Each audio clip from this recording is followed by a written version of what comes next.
Boom! So for this episode, team, we did something a little different, something special. We took it back to the Protector Symposium. Every Protector Symposium, we have one full day in the classroom, and then we do 2 to 3 days out in the field training with all of the different elite instructors that are at the event. So now what you guys are going to see is Protector Symposium 1.0, where it all started, the handful of speakers that we had at that event. I just gave you a bite from each and every one of their presentations, so you can kind of see the things they're talking about and see the things that you can learn inside the Protector Symposium library. Remember, we have Protector Symposium 1.0 all the way through 5.0. It's a huge library. Each event has, 4, 5, 6 instructors. So we have a few dozen periods of demonstration and information there on virtually almost every topic you can think about from some of the best in the world. It's one of the best online learning platforms for protectors in existence. So I'm going to start giving you guys a taste of what we have in that library. And then obviously, if you like that, go to protectornation.com and start downloading those. Protector Nation is also a social media platform for protectors. So network, contribute, become part of the protection demographic of the world there. But enjoy these videos, enjoy these periods of instruction. You'll get a few minutes of each of them. And then we'll continue this series. But I want to really encourage you, join us at Protector Nation, become part of the network of protectors in the world, and download the Protector Symposium library. There is more information there than you really probably think there is. And, it's a wealth of knowledge from some of the best. So with no further ado, enjoy this episode. Boom. So come on up, Joseph. I'm going to hand it over to you.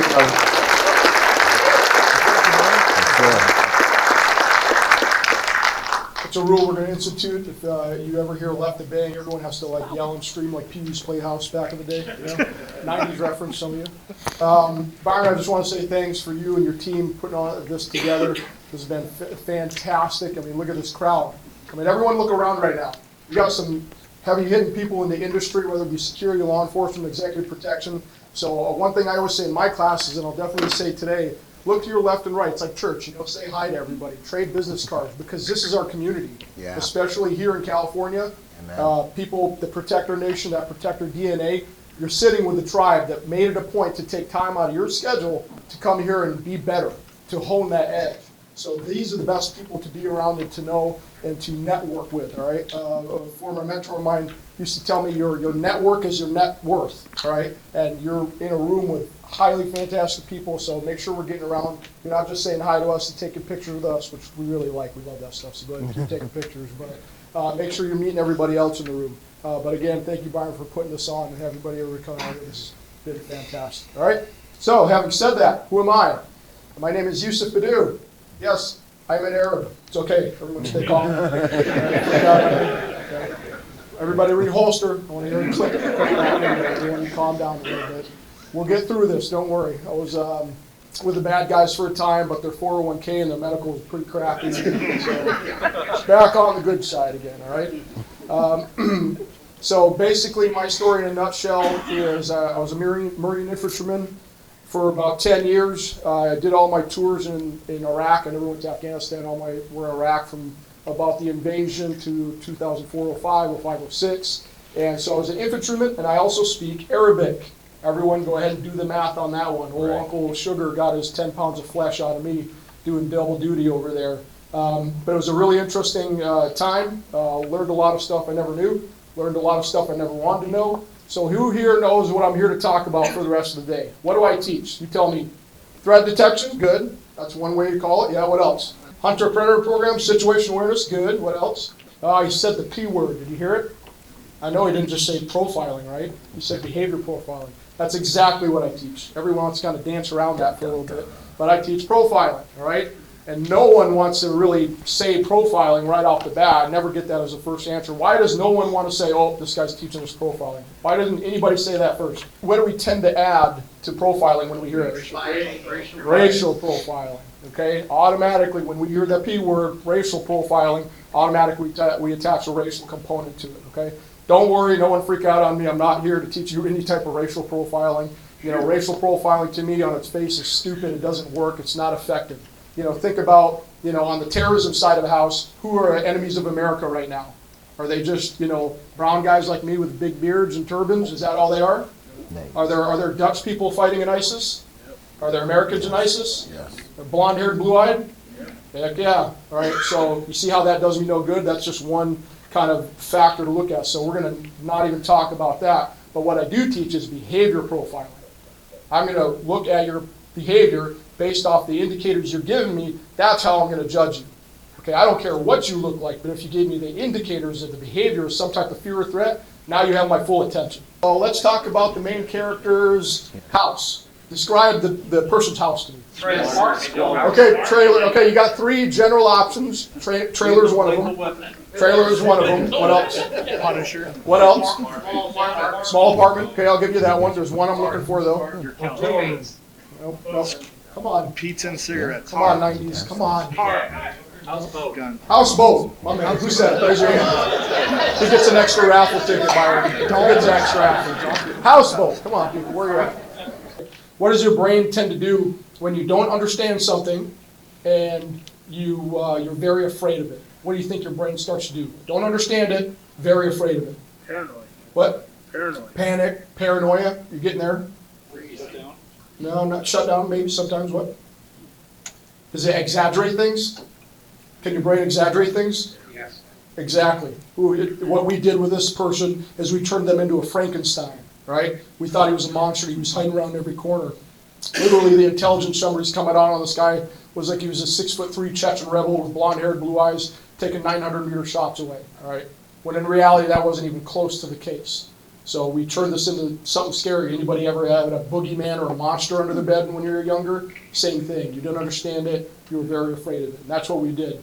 I need you to hit the I believe button on a few things today, and one of them is humans are creatures of habit. We create habits and patterns all day, every day. We're just predispositioned to do it all the time. And habits are not necessarily a bad thing. They can be a good thing, all right? But we create them. Why do we create habits? You tell me. Why do we create habits? Familiarity. Lazy, familiarity. Open up bandwidth, yeah. Do they work for their intended purpose? My gentleman in the room, all right, go ahead and raise your hand if you woke up today, you got out of the shower and you went to shave your face and you're like, you know what, today I'm just going to shave in a completely random pattern today. I'm going to start over here. Anybody do that? Yeah, it didn't happen. You shaved the same way you always shave, right? We do that because it doesn't take a lot of bandwidth and it works, right? So if I can look for these patterns and habits, I can get ahead of them because they're very hard to unlearn, because the great thing is most people don't even realize they're exhibiting these habits or patterns, right? Yeah, you're a thinking predator. I want everyone to pat yourselves on the back right now because you are a thinking, hunting predator. Okay, I'm not saying predator as in the criminal sense. I'm saying as biologically, we're all predators, right? Not only are you a predator, you're the predator. Everyone in this room right now is an apex predator. There's nothing higher on the food chain than everyone sitting in this room, right? Through patterns and trails, what are you talking about? What patterns do animals? Profile your prey. What? Profile your prey? What am I profiling? Their behaviors. What are their behaviors? Eat, sleep, shit. Say it again? Eat, sleep, shit. Eat, sleep, shit. Yep. Especially eating and sleep. Or do animals have needs that must be fulfilled? Yes. Water, shelter, food. Sex. Yep, sex. So a smart hunter will go and profile his game and figure out where they're eating, look at trails, see where they're fresh for, and then figure out and sit there and wait for the game to come to him. You want to see where I'm going with that? So that's what I mean by why we're predators. There's a way you can proactively think about this stuff and set up situations like that. A couple examples of animals, we've heard these analogies before. A lion, think of a lion, a wolf, a cheetah. What way are their eyes orientated? Forward or to the side? Forward. Why is that? They're predators, okay, but why? Why are their eyes orientated forward? They're attacking rather than retreating. They're attacking, they're going forward. Are they worried about their left and right?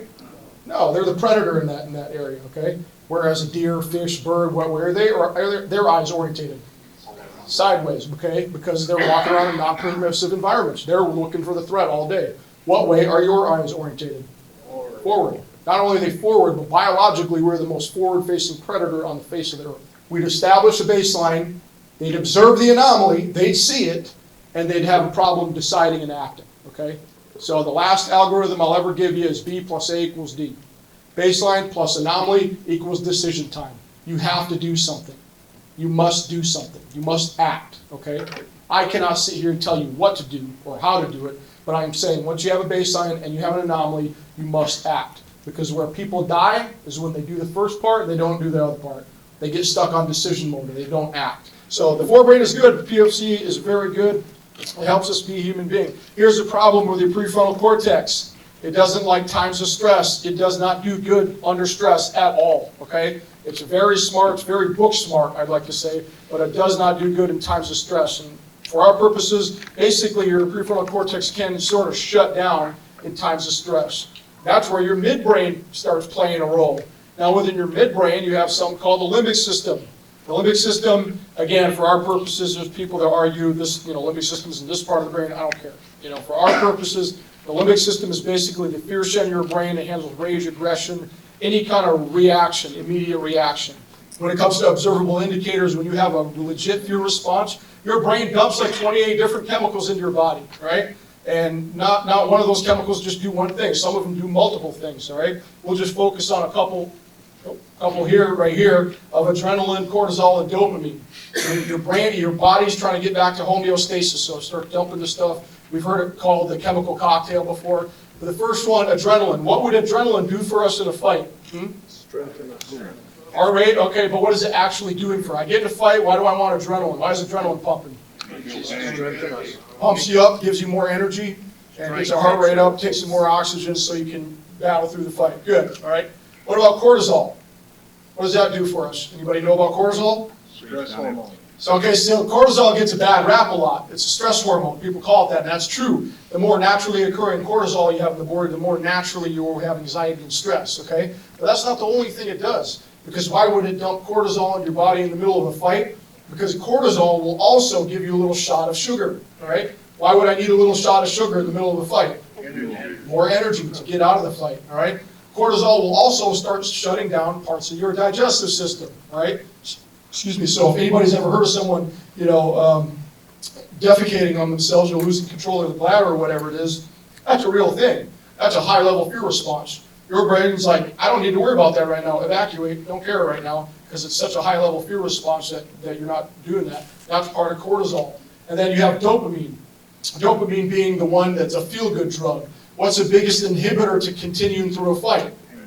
The pain of the fight, right? Weir's been there, so your body starts dumping dopamine. And you've all been there where you've been like, back when you were in school or whatever, you got in a knockout, drag-out fight, and you walked away and you got done with the fight, you're like, whoa, man, that was crazy, dude. And your buddy's like, yeah, man, that was nuts. And he's like, oh, man, look at your hand.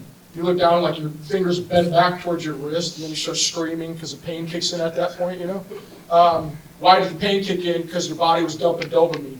In the middle of the fight, it's like, don't worry about that right now. Don't just keep fighting. Don't worry about that. We'll figure out those injuries later. They're not really relevant. So just understand how this thing's going. So the dopamine is just a pain inhibitor? A pain inhibitor. It does other stuff, like I said, they do, but that's what it's the main, for our purposes we're talking about, it's stopping that pain inhibitors. Worry about that stuff later. Now let's actually talk about some visual indicators of this stuff. And the first one and the main one I like to talk about is kinesics, all right?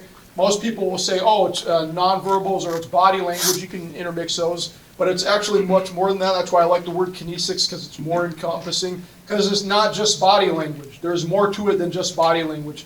Is there ways I can communicate with the tone of my voice? Can I communicate something? Yeah. With guys, when we're at the club and someone steps on our shoe and we want to get a little bit more bass in our voice and try to be intimidating, okay, you're communicating something, all right? He's the type of guy that'll roll with us to a shooting competition, bang it out, beat us, and then, at the end of the day, you realize, he's doing it with one eye. You know what I'm saying? He's the type of guy that's he's the type of man I hope I can be someday when I grow up. So, with all of those things being said, I turn the stage over to you. It's an honor. Right. Hey, how's it going? Obviously, you know who I am. I'm Kayla's dad. That's who I am. All right. Done a bunch of cool stuff in my life that I'm proud of. But I got a little girl, and so that's what I do now. Everything else I pass on, all the lessons that I learned, I pass on because it means something to me. Because I know what the other side of a gun looks like. I remember it really well, and I know what it looks like when people don't know how to handle that. So it's been a calling ever since I can remember. My dad was a Marine in Korea there for like 20-something months as an infantryman. I grew up around it. All I ever wanted to be was commando. I didn't know what it was. I just knew that's what I wanted to do. I wanted to do military stuff. I wanted to, chase bad guys and slay dragons and all that good stuff. It was just wired into me. And so that's where I ended up. No matter what I did, my parents tried to make me respectable and like sent me to prep school and all this stuff. So obviously it kind of worked out, kind of didn't in that regard. But in the end, it was all worthwhile. I learned a lot from it. My experience ties into what we're going to talk about. Okay. I got called to help stand up the Air Marshal program, so I was one of the first 10 instructors that they brought in on contract, or almost entirely former unit guys, former Delta guys. I worked in that program. I took their screening test, and then I was selected and went on to be an instructor on January 2 of 2002. So I was in the initial stand-up in a time of national emergency of the Air Marshal program, which was a phenomenal experience. I had done covert carry stuff. I carried a gun overseas in SF and in Delta, and I got to use a lot of that in the stand-up portion of the Air Marshal program. How to carry a gun, where to carry a gun. I've been places where you weren't supposed to carry a gun, but you had to carry a gun. And so, you know, the guidance was like, well, don't get caught. That was it. Like, figured out. So I learned a lot from that organization because it's very technical. It is different than what is in popular culture. And I want to preface all of it, everything that we're doing with a mindset brief. Okay, here's your mindset brief. All right. I am not a Spartan warrior, and I'm not a Viking, and I'm not any of that crap. I'm Kayla's dad. Okay? If it gets bad, I'll put the freaking boots to you. I don't have a problem with that. I have no problem. I am accustomed to and familiar with interpersonal violence. It's just not, there's nothing sexy about it. There's nothing fun about it. If you've done it before, and I know there's people in this audience that have, it's not heroic, and it's not pretty. It's an ugly side of the human condition. It's what we do, okay? There's two things that go back immemorial, okay? We kill each other, and we make more of each other. That's what we do, okay? All the rest is accessories, okay? It's all accessories. Everyone has wired into them the ability to do it and the desire to survive if they make that decision. If you wake up one morning and you go, man, I just don't have it anymore. I don't have the stomach for it anymore. I don't know, I just don't, and guys have done it, okay? Then you freaking shake hands, give them a hug, go, hey man, you know, they'll tell you, where do you want to go? What unit do you want to go to? Where do you want to go? They'll let you go. But if you show up on target and you don't have the stomach for it, and then we find out afterwards, it's problematic. They're not happy about that. Okay? Because they expect you to be honest with, first of all, yourself, and in the process of doing that, then you'll have to be honest with everybody else. So there's your mindset. Okay? Don't talk about being that person. Be that person. Do the work. Do the time. Go to those scary places in your mind and go, can I do this? I carry a gun. I have now made every interaction with everyone in my universe potentially lethal. Okay? I have a purpose-designed item that extinguishes human life. Whatever capacity I carry it in, if I'm a law enforcement officer, if I'm in the military carrying it, if I'm a civilian, if I'm a civilian functioning in a protection role, I have a client that I have to protect, there's an expectation. They're paying you to do a certain job, and that job may include that firearm, okay? Everything has to match up, okay? Desire, willingness, preparation, all of it. So there's your mindset. The rest of it, be whoever's other person you are, be it somebody's brother or sister or mom or dad or, you know, whatever it is. Be that, just be a good person. Just be that dude or be that chick. Be them. The rest of it, just if you take anything from this first block about it, the mindset part of it, okay, don't try and pump yourself up for tasks. Don't try and be something you're not. Just like be who you are, okay? Be honest with it, and everything else will work out perfectly fine as long as you're honest with yourself about stuff. You'll prepare for the things that you know you need to prepare for. You'll be capable of doing the things that you should be capable of doing because you're not kidding yourself, right? It takes, everybody is the same. How they address life, how they step into life is what's different. And if you have a weakness, don't avoid it, okay? Don't avoid your weakness. Go directly into it. Just lean into it hard. Make that weakness your strength. Conquer it. And then you'll make a habit of that. But that's the mindset. I find something that bothers me. And when I had that breaching charge, I had 64 fractures from the neck up and a brain hemorrhage. Okay? I lost my eye, I lost my job. The old me died that day. That day, Mike Pannone died, and another one was born in a millisecond. Okay? And the first thing that I did when I got back to the compound was call our engineers and say, screw up a rack of doors. Because I ate a breaching charge. So screw up a rack of doors. I'm gonna go blow doors all tomorrow. I went and I I breached doors. What almost killed me, I did for a day solid with one of my buddies. I was never going to go back and be an assault. At that time, I wasn't. Later on in the war, I could have. I mean, there's guys that deployed missing legs. It just, things changed. But at that point, I wasn't going to be an assaulter again. And I knew it, but I wanted to know that that didn't beat me. It didn't beat me. It broke me, okay? It broke a part of my body. It took a part away, but it didn't beat me. I've started the concealment program. What am I telling myself when I do that? You may have to pull it out that day. Exactly. I am carrying a firearm, okay? It's a reminder like, hey, guess what? I got this thing on me, purpose designed to extinguish human life. I'm carrying it in case, under the appropriate and extreme circumstances, I may have to produce this firearm under stress and potentially extinguish someone's life, okay? It's a reminder like, hey, bro, you got a gun on. Anytime you just slap a gun on and run out the door, it's a bad idea to me. I've always got even 30 seconds to clear that gun, draw it a couple times, just go, okay, reminder, got a gun on, okay? It's important. What is the distance at which you'll draw a gun? What is the closest distance? What is the furthest distance? That's on the actual technique. You could say it's a tactic side of it, but I look at it as it's technique driven, okay? Have I established what distance I will or will not draw a handgun at? I will tell you right now, we did it in the Air Marshal program. We did everything force on force with simulations. Full contact. Me and my buddy Ronnie. And some of the marshals that wanted to do it. And you will see at certain distances what you can and can't do. You're not going to draw at arm's length. If you are drawing a gun at arm's length, that person better be completely passive. Otherwise, they'll take their gun from you. And if they're completely passive, then you don't need to draw your gun. Okay, so if you're gonna get at arm's length with somebody and reach for a gun, you're already wrong. Okay, sometimes you just gotta fight people. And on that side of it, just a side note, if you have a gun on you, you should be conflict avoidant. Because every negative engagement, every time you are engaged with someone in a negative way, you have an item on you that makes it lethal. Okay, so avoid. Don't argue with people. Don't get angry on the road. Don't we all fight with that? Just fess up. You all do it. I know you do. Okay. That said, you got a gun on you, man. And guess what? You are no longer allowed to do that. You're no longer allowed to do that. As much as it pisses you off, just swallow it. Okay? Because if you and I get in an argument and you freaking knock me down, I knock you down, and a gun falls out, that's about to be a shooting. Because my gun falls out, I'm gonna reach for my gun, right? Okay? Are you gonna reach for me reaching for a gun to try and protect yourself? Yes or no? Yeah. So now we're fighting over a gun. Why? Because you cut in line in front of me, or I cut in line in front of you at Starbucks. Really? I mean, again, the responsibility of it, just be mindful of that. Just, again, back to that, and it goes back in mindset. You're carrying a gun. Okay, understand what that means.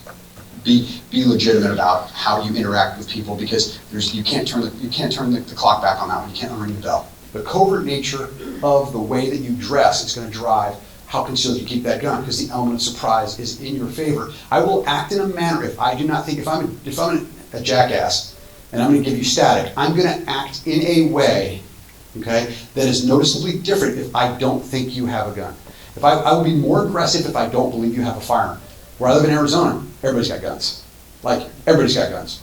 College girls have guns, grandmas have guns, everybody's got guns. We don't have any more crime. We have less outside of specific areas. We have almost no crime, okay? I don't really worry about it. There's certain parts of town that I go to that I'm the only dude that looks like me, and I have to be careful because that's the way it is, okay? But otherwise, okay, you just assume that everybody has a gun on them, and people are smart enough to not make it really obvious, okay? The benefit of a firearm concealed is that people don't know that you have it, okay? All right? And what that means is, yes, people may be more aggressive. Okay, you heard what I said before, they'll act in a manner that's different if they don't think you're armed. Okay, you look at that and go, well, people are going to be more aggressive because they don't think I have a gun. What will that lend itself to? Okay, this is the mentality of it. If I don't think you're armed, what have I shut off? What have I shut off in this interpersonal exchange? What am I no longer concerned with? When I travel, I have a 10-year-old daughter. When I travel with her, that she is never, for me, she is never outside of two things, depending on where I am. Okay, if I'm in CONUS, she's never outside of a pistol shot. She's never far enough away that I can't take a surgical shot. It is what it is, man. That's just the truth. I know that if she is within that window, and I have to, I'll drop the hammer and make the shot. I can make the shot, and I'm confident in that. That's one. If I'm overseas and I can't have a gun, she is never outside of arm's length of me. No one will get in between me and my child. Nobody. Okay, except the mom. Okay, if she's there, or if there's someone that is of the guard, and they're in my crew. They're people that I know. I've got friends out here and stuff that I would leave my kids with. But a stranger is never in between me and my child is never outside of a pistol shot. If I can't see you, then I can't exert control. I can't protect you. I have tremendous respect for this man, for the things he's done, for the stand he's taken, the things for showing up in the world the way he does, given the condition of the world. I'm sure you guys are tracking with what I mean. So with no further ado, hey, thank you so much for being here. Thank you. So this is going to be new for me, this whole microphone thing. So I usually just shout in a room full of people tied up with zip ties, so bear with me. So a little bit about me, for those of you that might not know who I am or where I'm from. That's me when I was about, 27, 28. Not dressed in uniform, carrying around a G36 at an airport, extracting somebody in a helicopter. Before this, I was working at a Blockbuster Video in TJ. I admit it, it's like, that was what I was doing. I was studying medicine. I was on my second year of medical school down there, and 9/11 happened and put all of the economy on that border town into the toilet, which basically made me in need of options as far as what to do from there. It goes back to the whole experience I had. Most of the stuff that I'm going to talk about, I've actually experienced. From carrying some of these tools in environments where I'm not supposed to carry things, to not being able to trust a municipal, state, local, federal, sometimes police in the environments we're working in, and basically how to act criminally in a very uncriminalistic service or way. What I mean by that is there's a lot of things out there that we block ourselves mentally just on the start. Who here has ever received a bribe in their life? Raise your hands. Right? Now, who here thinks they know how to ask for a bribe in a place like Mexico? A few of you? Awesome. It's a skill set, right? It's a weird skill set to have.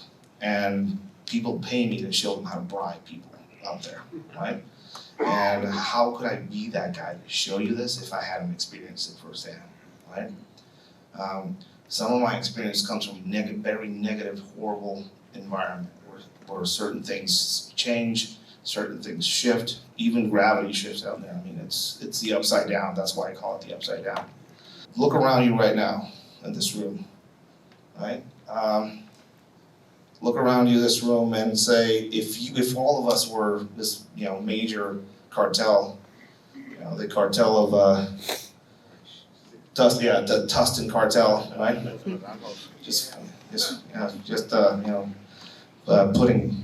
Putting some of those pumpkins and stuff like that through the country. If all of us were this abduction group here, who would you pick as some of our main members of surveillance? Raise your hand and point to the people that you would want to. So there's a female over there, female over here. There's a guy with glasses over there, Green Man. I know you know Kung Fu. I saw your hands. Usually you'll see this automatically, and I imagine many of you have abducted people, hopefully. There's a few people that probably snatched somebody out there, but that's about it. When you see the immediate reaction that most people have without any training is they go for the least. Nobody's going to suspect this woman, nobody's going to suspect this guy. This guy's pretty unassuming. So if you already know that, why are you looking for the big fucking bulked up dudes in the environment and not looking for the 10-year-old kid with his cell phone on in his pocket kind of recording even your kids as you're moving through the airport? Saints, patron saints, cult icons that are being utilized in Mexico by most of the criminal gangs out there. Now, recently we've started seeing, well, we haven't started seeing, it's been going on for a while, a lot of Palo Mayombe, a lot of voodoo, a lot of Santeria coming there and kind of intermingling and mixing with some of the culture down there. I recently had a whole group of bodily remains be found in an altar somewhere in Tepito, down in Mexico. So there's a long history of cartel groups being satanic and and doing human sacrifices. There was a cartel somewhere in central Mexico. Those Templarios were their names, and they would have ritual cannibalism with some of the newer guys. But most of these religions come from a Molotov cocktail type of explosive cocktail. Old school Mexica, some remnants of the Maya religion, like all these types of belief systems down there were kind of based off violence. A lot of it was really violent culture. Some of the original conquistadors described the smell of Tenochtitlan, of the main Mexica town city. It smelled horrible because all the people are being sacrificed. So the blood smelled horribly around some of these areas. So remember, Mexican Mexica culture would reward warriors not by the amount of enemy kills, but by the amount of people captured to be dragged back to the pyramid and sacrificed, right? So that's a different kind of mindset and a kind of different culture. Now mix that with some Catholicism, and you get some weird stuff. The rattle of the snake. Some of these iconographies are worn openly because they're a warning to people, and some of these warnings are basically, I am a person that deals in some very risky behaviors, so you probably step off, right? I think a common thing that we saw down there was ice picks being left on, things for people, and people were considering them a threat, but they're also a curse. Basically, people cursing you or cursing out your business or cursing out you or just making you worry about that ice pick is going to actually come into my chest if somebody gets close, right? So that's actually a curse left on somebody's house. What is this training for? Usually, I always tell people there's a lot of needs we have, and if you can fulfill those needs while also, fulfilling your movement or the reason why you're moving through a space, could be security, could be you're traveling, could be traveling with your family. There's certain needs that need to be fulfilled in this space, which is air, water, sleep, safety, food, clothing, and shelter. Out of all these, the safety part is one of the most interesting and kind of the less kind of understood ones. Hey, Ed, talk about traveler safety. Okay, let's say somebody asked me about the Riviera Maya. Ed, should I worry about the cartels in the Riviera Maya? Worry about Bryce from Florida that came down here and takes part in all the sexual deviancy he can't get away with in the U.S. in a resort here. Most of the cases of Americans being roofied or drugged in some of these resorts that I got to work on were other Americans doing the roofing, right? Some people want to be afraid of certain type of things because they see the problem from afar. And when they're there, some of this stuff switches. So safety starts from the awareness. Where are the threats coming from? And any of these threats, can I have something with me as a weapon? Can I fight my way out of the situation? Could I have a gun in this environment? Where can I get a gun? Well, most trucks in Mexico sold for police use don't have an alarm system to them. So break the window and they usually leave the rifle in the back seat. The safety, not being allowed to are two different things. Weaponizing the environment, having weapons with you in any place you travel to, making weapons. Pretty interesting examples. Also, these are you can actually use these in a medical fashion for relieving tension, pneumothorax. You just need some tubing. That'll make a hole for your tubing to go into. If you go into some of the austere medical training, we're there at Tennessee. And we'll work on an animal so you guys can kind of get a feeling of what that's like. Very cheap, any gas station, and most of the gas stations up here have some sort of kit like this, and it's basically a free shank. Right? It's a ready-made free shank. Cut around the package itself, and then stab through the package if you have to use it. This is a group that basically steals cell phones somewhere in South America. Their fucking game is amazing. Like, they have a good game. Look at the camouflage element. They're all different clothing and different age groups. You're gonna mark all the people that are involved in the robbery there. All those guys are involved in the robbery. Check out the old dude. What? See that guy also directing his eyes? That whole misdirection thing. he's focused on his cell phone call. One guy pushes, one guy snatches, and the other guy leads his eyes into, or someplace where they can steal his thing. Notice that space, so long. I mean, these guys are magicians, man. Misdirection. They're preying upon an individual that is not aware of what is happening, not aware of his space. Old school boxing trick. Specifically, you get punched in the face a lot. As soon as you lose sight of the points of somebody's feet in your peripheral vision, you're in range to punch him in the face, or stab him in the neck, or steal his wallet. So it's a good, like, a mental image that you can have as far as space around you, right? For security reasons. The prepaid phone cards, how to transport money or means of finance out there in the world. Realizing that not everything of value is cash value. I always go into the first best counter custody or E&E escape and evasion tool on the planet is social skills. That's probably the best one out there. Second one, cash.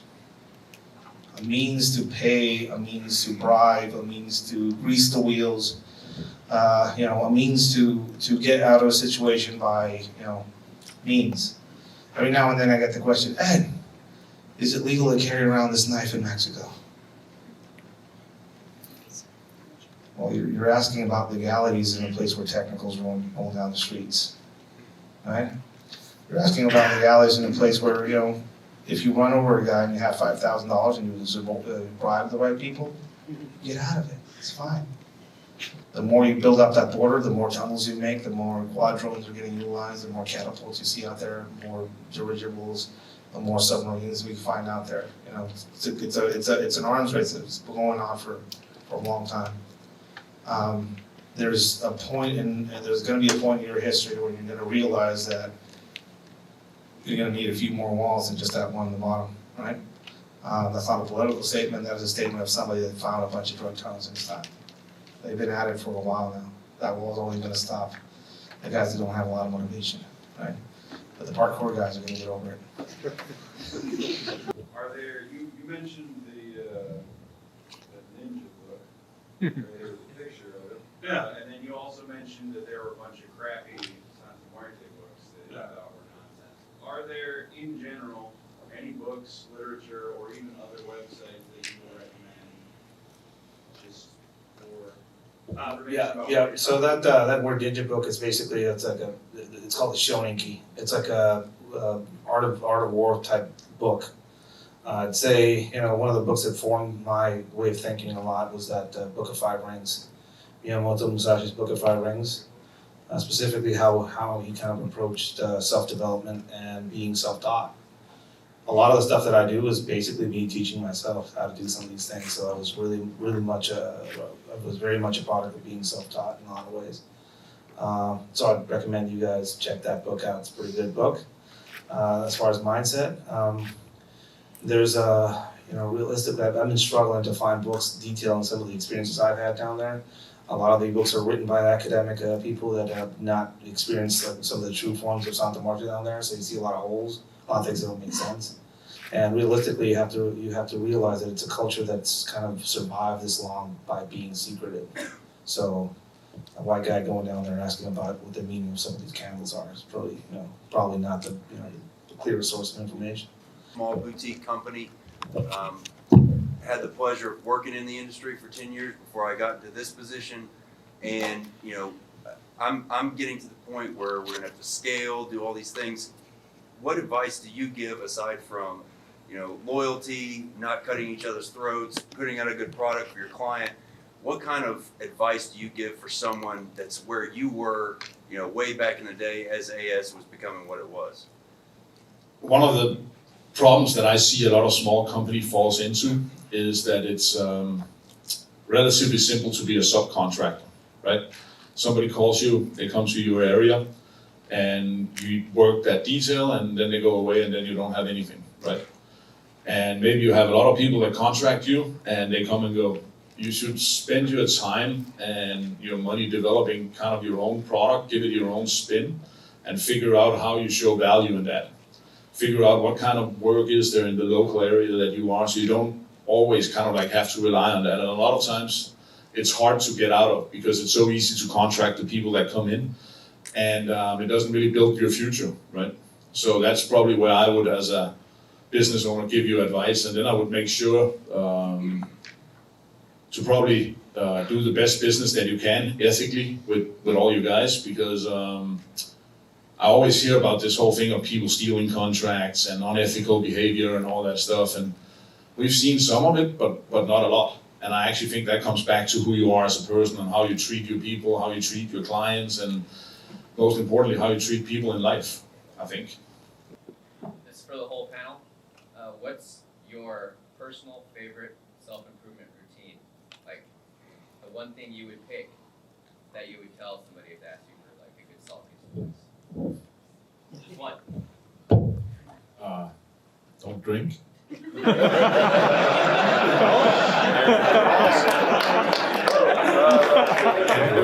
No, actually, seriously, the one self-improvement that I always tell people is that, and I guess I'm speaking mostly from a business point of view, I always hear about people who want to be entrepreneurs and they want to listen to all these new cool podcasts and stuff like that. And if you really go up into the helicopter, I can tell you too, get up in the morning, do your stuff. You know what you want to do that day, figure it out, and set yourself to do one or two things and do them really cool. And then all the other stuff you can kind of like get in when you get there. But for me, it's all about kind of like figuring out what's a priority for me today, but what can help me tomorrow or a week from now. And that's kind of how I prioritize my time. On a obviously much smaller scale on the business side. I'm a small, tiny little business, but it's still, you end up spinning a lot of plates, or trying to keep a lot of plates spinning in the air at any given point. So prioritizing, and for me, I really had to learn this, because in the Marine Corps, it's just like, hey, diddle diddle. It's like, hey, I've been drinking since 4 in the morning and I have to run 6 miles in the morning. Yeah, we'll get it done, you know. That doesn't last, you know, past your 30s, you know. But what I had to do is really establish my schedule for the day. So I started out, and this is for anybody, whether you own a business or not, this is real eye-opening. You running around and talk about, oh man, there's just not enough hours in the day. There's so much, oh, I can't, I just got so much stuff going on. I want you to spend 3 days in a row, pick any 3 days you want to, and I want you to track what you do about hour by hour for that day. Just write it down in a little notebook. And at the end of the day, with your busy schedule and your drunken through-ups, you're gonna look at your schedule and realize how there's actually big chunks of hours that you kind of waste away, whether it be on social media or doing whatever, watching TV, and you can actually integrate some even, you know, life betterment things in there. And to add to that, especially veterans or whatever, especially people coming out of the military where we're just used to going, you know, on 2 hours of sleep, get your sleep in there. I protect my mornings and I protect my nights. So before, you know, the 2 hours when I wake up in the morning, it's all me time. It's whatever it is, meditation, you know, take my dog on a walk, read something and do something I like before I get into my day. You know, obviously sometimes I get screwed up, but I protect my morning, and at the end of the day, I pick a time and I start the wind down and I get my full 8 hours of sleep. That by itself has done wonders. I mean, it sounds, you know, we've been hearing this for years, but then you try it, you're like, wow, that really works. They've only been saying it my entire life, you know. But it's integral to just protecting your health and your mental well-being. It'll actually pay off in the long run. A margarita a day will keep the doctor away. No, drink. No, it's drink. You know, why not, you know? I'm 37, I deserve it. I deserve some margaritas at the end of the day. It's fine. Invest in people is probably the best advice I ever got from anybody, from my mom. She said, you know, a lot of people want to invest time, want to invest money, invest in people. And she really kind of taught me the whole keeping friends in low places thing. Who's 50 and older right now? All right, so this is for the little older generation. I'm not sponsored by this, but Super Beats. You got to try it in the morning. It gets you through the day. I'm telling you. Ask my younger guys right there. I used to get home from work and kind of fold on the couch about 1 o'clock, anticipating like, am I going to get to the gym or not? Someone said, try some Super Beats. I tried them, and I've been on for about 3 months. Back in the gym, circuits, swim, bike. It actually opens up the blood flow. A little meditation, like Joseph said. Swim, bike, it really eases you out as you get older, all right? Keeps your mind clear, all right? Some of the older guys are like, yeah, I need that for sure. I know it's right. These other 20, 30-year-olds are like, what the hell? Because when you're that age, you don't feel any pain, right? You could go from 7 in the morning to 10 at night, no problem. But as you get older and you're still in the game, you need a little something, right? So, super beats. Wait, so are these beats like beats like the vegetable, or like beats like in your ear like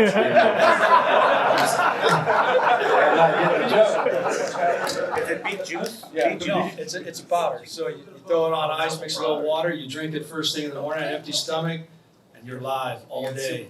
Okay. Super power. Super beats. Okay, that's what's up, baby. We gotta get some super I'm beats. just letting the older guys know. Okay. I say if there was one habit, I would say, and I hate saying this because it's so like knuckle dragger-esque, but work out. Work out, because if you're doing it right, you're working out your mind, your body, your spirit, your soul, your lift. You want to do something hard or something difficult in life.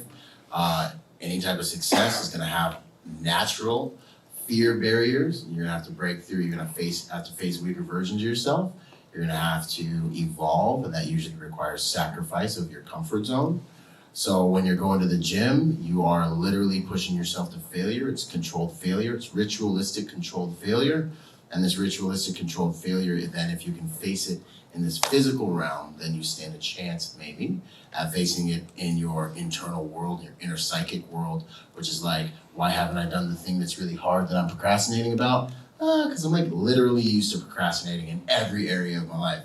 So if you can start in this physical world, physical realm within your biochemistry, unlock all those positive endorphins and chemicals in your body, and teach yourself one of the most important lessons that exist, which is you can, even if you start a little bit of weight or whatever, that you can, that you have some strength. This attitude, all that translates into every other area of your body. And then the more you learn about yourself and your identity that you can, the better you perform, because it changes your perspective, and perspective dictates performance. I was with Byron and I hit the client's Rolls Royce. And the biggest takeaway from all of this is, for me at least, was the relationships with the guys on your team. There's a lot of guys in here I've worked for, there's a lot of guys in here who have worked for me, and it's through those relationships those guys are covering up for my mistakes. Like, I recovered from slamming into a Rolls Royce. How? Because the guys on the detail took my back and like, yeah, sir, he made a mistake, but we're gonna tune him up and we'll fix it. And I survived, that detail, and I got paid, and I was able to feed myself and my loved ones. So, I think not selling out your guys, man. Like, don't try to be the one-man army on the team, but make it a team. Cover for your boys when they need it, because they'll have your back. And for me, unfortunately, I need my back covered a lot more often than I have to cover other people's backs. Some of these guys here will tell you that.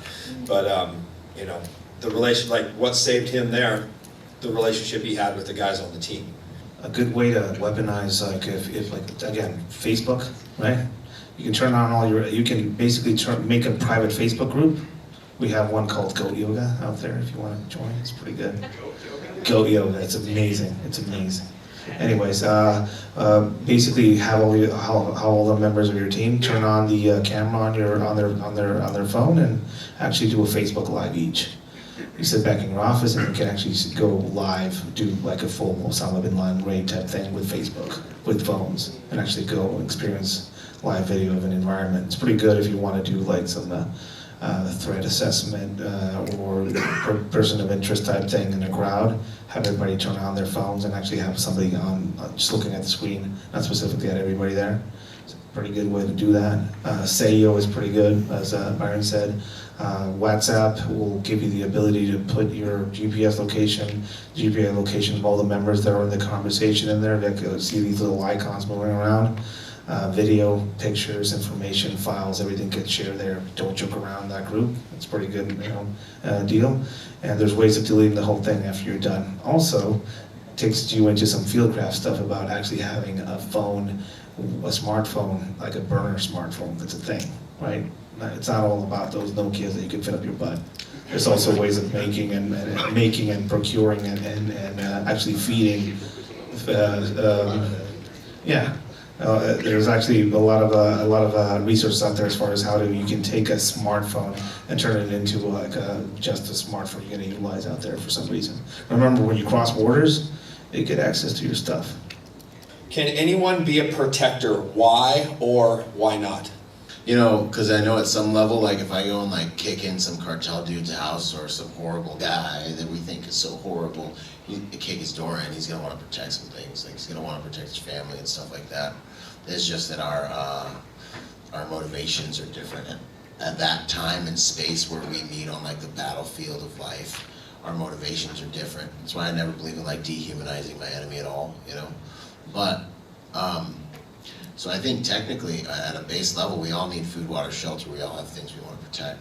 I think where my mind then goes is just like, you know, can people kind of the righteous reasoning behind or the nefarious reason behind their actions?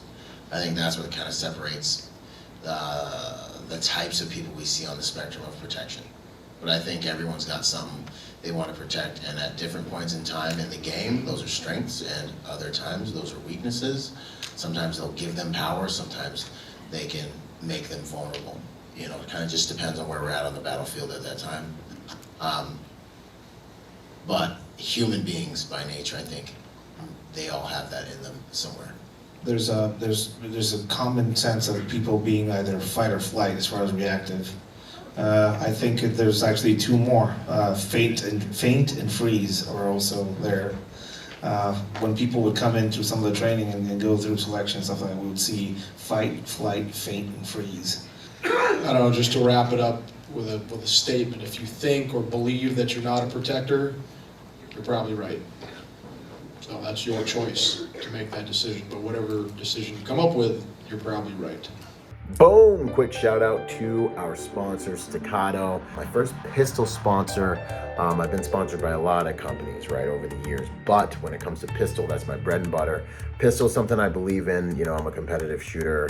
You know, we're shooting anywhere from, 800 rounds a month type of thing, right? So Staccato, being what I believe, is one of, if not the most complete handguns you can put in your hand. It's got every component that a handgun could have, should have. They're actually extremely dependable now that they've made some changes, and these things are straight up tack drivers. If you're looking for a pistol that will do as much of the work for you as a piece of hardware can, obviously you have to have the marksmanship and all the different things, but different guns perform at different levels. And I want to say that Staccato is one of, by far, for sure, take it from a competitive shooter, we're shooting the highest volumes of rounds constantly right now. Not used to have a background guy, but like right now, when you go shoot, you're gonna see certain brands. Staccato is one of, if not the highest performing firearm that is both CCW, duty ready, and also competitive ready. So I want to give them a shout out. If you guys are looking for a good handgun to build your skills on top of, go check out Staccato. Much love and respect. Boom, yo, what up? I hope you guys really enjoyed that episode. Hey, listen, in order to get more out of the brand, I want to encourage you to go join us on our social media platforms and join us at protectornation.com. We post different types of content on our different platforms at different times. You'll get blog posts, you'll get videos, you'll get real world combat engagements and things like that. So stay plugged in order to get the most out of the brand. In order to support us, also go to protectornation.com and buy something, or join forces with me on Patreon. You'll scroll down the homepage and you'll see the link. Anything you can give counts. You know, think about whatever you would lose in your cushions or like spend on McDonald's this month, $5 a month, whatever it is. That helps us make the world a better place by making good people dangerous. Anyways, this is Byron Rodgers, protector by nature and by trade, and I'll see you on the next piece of content, whether it's a video or podcast. Out.